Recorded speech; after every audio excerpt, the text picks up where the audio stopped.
धर्मांतर क्यों के नाम से बहुत छोटी सी एक किताब लिखी है और हर जगह अवेलेबल है। यहाँ भी किताबें बिक रही हैं, आपको यहाँ भी मिल जाएगी। उसी को ईमानदारी से अगर पढ़ लें और समझ लें तो ये धर्मांतर क्यों होना चाहिए, हमें बौद्ध क्यों बन जाना चाहिए, उसके विषय में जितने भी सवाल हैं उन सब का जवाब आपको उसी में मिल जाएगा। कहीं और जाने की जरूरत नहीं है। पर अगर ऐसा नहीं हो पा रहा है तो कहीं ना कहीं हमें अपने अंतर्मन में झांकने की जरूरत है साथ। तो जब आज हमारी स्थिति उससे बेहतर है तो हम उससे बेहतर क्यों नहीं कर सकते और हमें क्यों नहीं करना चाहिए। और अब तो और भी ज्यादा जरूरी हो गया है कि जब सरकार ऐसी है कि वो सब कुछ तबाह कर देना चाहती है, सब कुछ खत्म कर देना चाहती है, आपके सारे अधिकार छीन लेना चाहती है, आपको इंसान नहीं मानती और इंसान के रूप में आपको देखना नहीं चाहती, तब तो मैं समझता हूं हमें आत्मावलोकन की, अपने अंदर झांकने की कहीं ज्यादा जरूरत है और कहीं ज्यादा काम करने की जरूरत है। साथ ही कमजोरियां उनको जानना जरूरी है, उनको दूर करना जरूरी है, तभी हम आगे बढ़ पाएंगे, कुछ हो पाएगा। और तथागत ने इसीलिए कहा अत्तदीपो भव, यही तो कहा अपना दीपक स्वयं बनो। वो शब्द नहीं है, वो एक क्रांति के बीज हैं साथियों। ये सूत्र अत्तदीपो भव ये क्रांति का बीज है साथियों। हमें इस बात को ध्यान में रखते हुए सोचना चाहिए, काम करना चाहिए।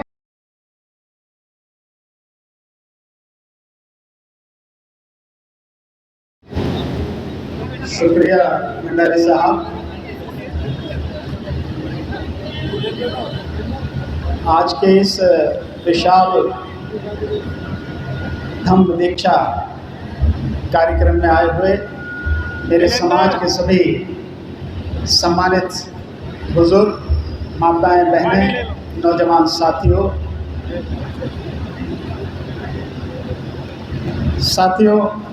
सबसे पहले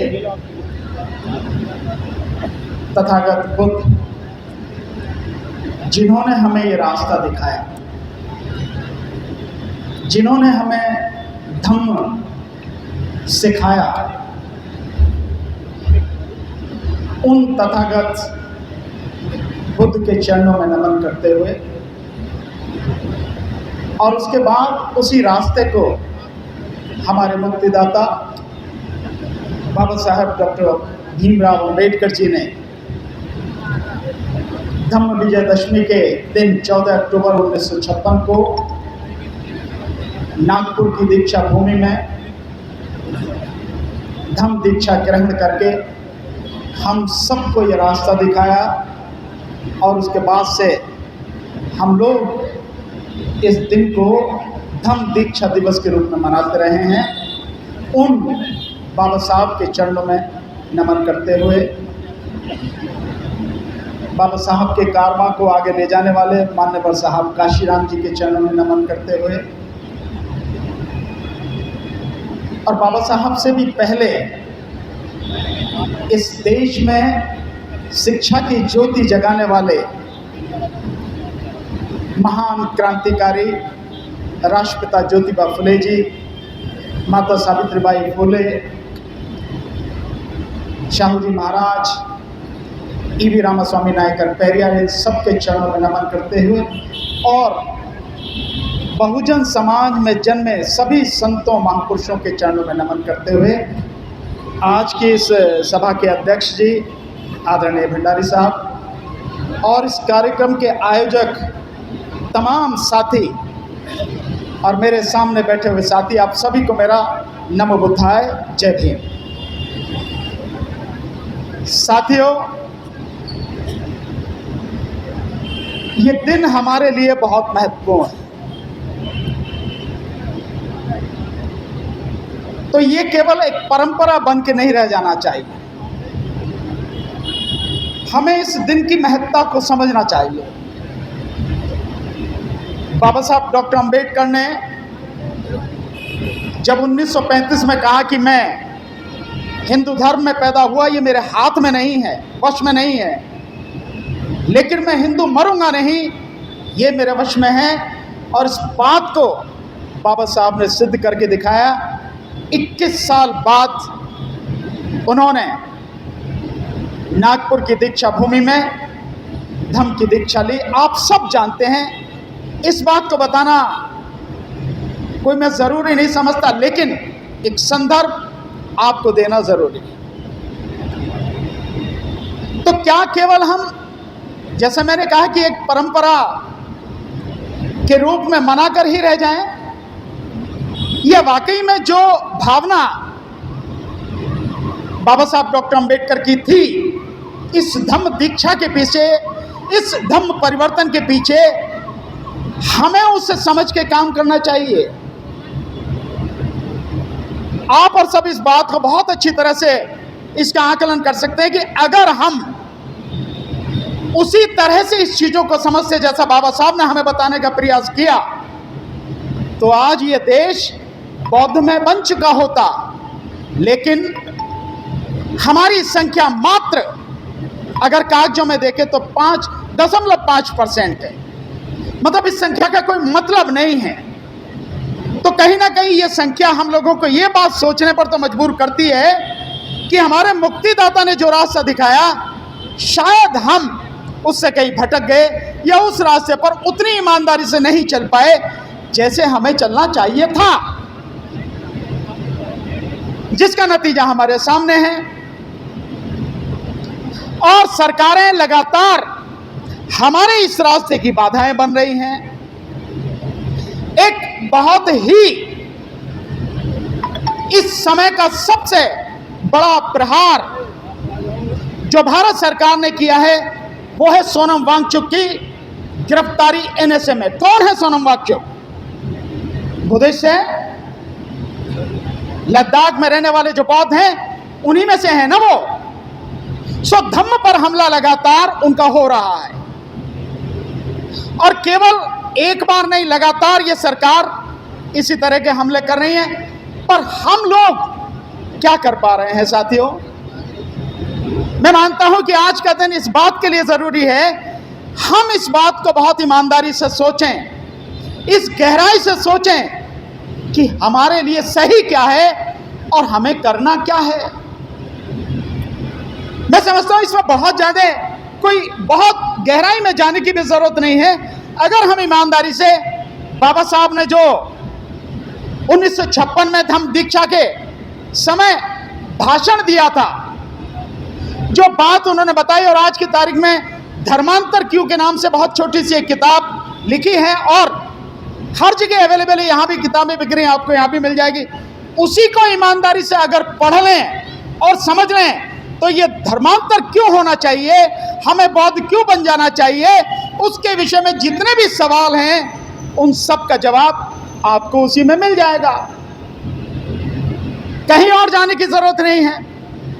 पर अगर ऐसा नहीं हो पा रहा है तो कहीं ना कहीं हमें अपने अंतर्मन में झांकने की जरूरत है साथियों, हम अक्सर हमारी लड़ाई होती है रिजर्वेशन के ऊपर। हमारा रिजर्वेशन छीन लिया। ये रिजर्वेशन तो आज नहीं तो कल एक दिन खत्म होगा ही होगा। हालांकि इसकी इंटरप्रिटेशन में भी थोड़ा सा अंतर है। जो लोग नहीं जानते वो कहते हैं 10 साल के लिए रिजर्वेशन था और अभी तक क्यों चल रहा है। पर जो लोग जानते हैं वो ये जानते हैं कि 10 साल का रिजर्वेशन केवल राजनीतिक रिजर्वेशन है। बाकी जो रिजर्वेशन है वो हमारा हमेशा के लिए है। वो संविधान के मूल अधिकारों में शामिल है। आर्टिकल 14 और 16 में शामिल है साथियों। सो वो हमेशा रहने वाला है। लेकिन बावजूद उसके अगर सरकारें ऐसी आ जाएं तो सब खत्म कर देंगी। पर अगर आप बाबा साहब के उस भाषण को बहुत ध्यान से सुने, पढ़ें, समझें, तो आपको इस बात का जवाब मिल जाएगा कि अगर हमने उनके बताए हुए रास्ते पर अपना कदम बढ़ाया, हम उस रास्ते पर चले, तो हमारा कुछ भी छिनेगा नहीं। किसी की इतनी ताकत नहीं है, छीनना तो बहुत दूर की बात है कि उस तरफ देख भी पाए, अगर हम उस तरह से काम करें। लेकिन हम लोग करते नहीं हैं। तो मेरा तो यही आग्रह है साथियों कि ये दिन है, और CS भंडारी साहब, उनकी पूरी टीम, ये सारे लोग चाहे जैसे भी है, एक दिया तो जला के रखे हुए हैं, एक ज्योति जला के तो रखी है, कहीं आग आपके हमारे सबके दिलों में सुलगा तो रहे हैं ये लोग। क्यों ना हम उस आग को ही अपना एक पथ प्रदर्शक मान के उस रास्ते पर आगे चलें और अपने मुक्तिदाता के बताए हुए रास्ते पर चलें। मुझे पक्का विश्वास है कि जिस दिन हम उस रास्ते पर चलेंगे, हमें आगे बढ़ने से कोई नहीं रोक पाएगा। उस समय कोई नहीं रोक पाया बाबा साहब को, आज क्या रोक पाएगा? उससे तो कहीं बेहतर स्थिति आज की तारीख में है हमारी, है कि नहीं है? बताएं आप सब लोग हाथ उठा के। तो जब आज हमारी स्थिति उससे बेहतर है, तो हम उससे बेहतर क्यों नहीं कर सकते और हमें क्यों नहीं करना चाहिए? और अब तो और भी ज्यादा जरूरी हो गया है कि जब सरकार ऐसी है कि वो सब कुछ तबाह कर देना चाहती है, सब कुछ खत्म कर देना चाहती है, आपके सारे अधिकार छीन लेना चाहती है, आपको इंसान नहीं मानती और इंसान के रूप में आपको देखना नहीं चाहती, तब तो मैं समझता हूं हमें आत्मावलोकन की, अपने अंदर झांकने की कहीं ज्यादा जरूरत है और कहीं ज्यादा काम करने की जरूरत है। साथियों, मैंने तो मानव साहब काशीराम जी को कभी देखा नहीं और कभी रूबरू सुना नहीं, कभी उनका कैडर भी नहीं लिया, पर मैं जानता हूं कि यहां से कई लोग बैठे होंगे जिन्होंने मान्यवर साहब का कैडर लिया होगा। ऐसे बहुत लोग होंगे। उन्होंने भी हमें यही रास्ता दिखाया, उन्होंने भी हमें आगे बढ़ने के लिए रास्ता दिखाया, पर क्या हुआ? उनके जाने के बाद हम क्यों चुप बैठ गए या क्यों हम उसको आगे नहीं बढ़ा पाए? साथी, तो कहीं ना कहीं आज का दिन, क्योंकि बोलने वाले और साथी हैं, सभी बोलेंगे, आपको सभी को सुनना चाहिए। पता नहीं किसकी कौन सी बात अच्छी निकल जाए, हमें रास्ता दिखा दे। सो मेरा जो समय है, मैं अपने समय का सम्मान करते हुए और जो मुझे साथियों ने समय दिया उसका ध्यान रखते हुए अपनी बात को खत्म करूंगा। लेकिन इस बात के साथ हमें आत्मावलोकन की, अपने अंदर झांकने की, आत्म परीक्षण करने की बहुत जरूरत है। साथियों, आगे बढ़ना है तो अपने अंदर की कमियां, कमजोरियां, उनको जानना जरूरी है, उनको दूर करना जरूरी है, तभी हम आगे बढ़ पाएंगे, कुछ हो पाएगा। और तथागत ने इसीलिए कहा अत्तदीपो भव, यही तो कहा, अपना दीपक स्वयं बनो। वो शब्द नहीं है, वो एक क्रांति के बीज है साथियों। ये सूत्र अत्तदीपो भव, ये क्रांति का बीज है साथियों। हमें इस बात को ध्यान में रखते हुए सोचना चाहिए, काम करना चाहिए। साथियों, हमारी भलाई के लिए हम ही को काम करना पड़ेगा, कोई और नहीं करेगा। हमारे दुखों को दूर करने के लिए हम ही को काम करना पड़ेगा, कोई और नहीं करेगा। कोई और कहीं से नहीं आएगा। किसी आशा, किसी उम्मीद में मत रहना। और केवल अपने लिए ही नहीं, हमें अपने साथ साथ अपने परिवार, अपने बच्चों के आने वाले भविष्य और अपने समाज और देश के लिए काम करना है। ये देश हमारा है, किसी और का नहीं, इसलिए हमें काम करना है। इसी बात के साथ आप सभी को मेरा जय भीम, नमो बुद्धाय और धन्यवाद देता हूं। आज के आयोजक, इस कार्यक्रम के जितने भी साथी हैं, भंडारी साहब, उनकी पूरी टीम को मुझे बुलाया, सम्मान दिया, मौका दिया। नमो बुद्धाय, जय भीम।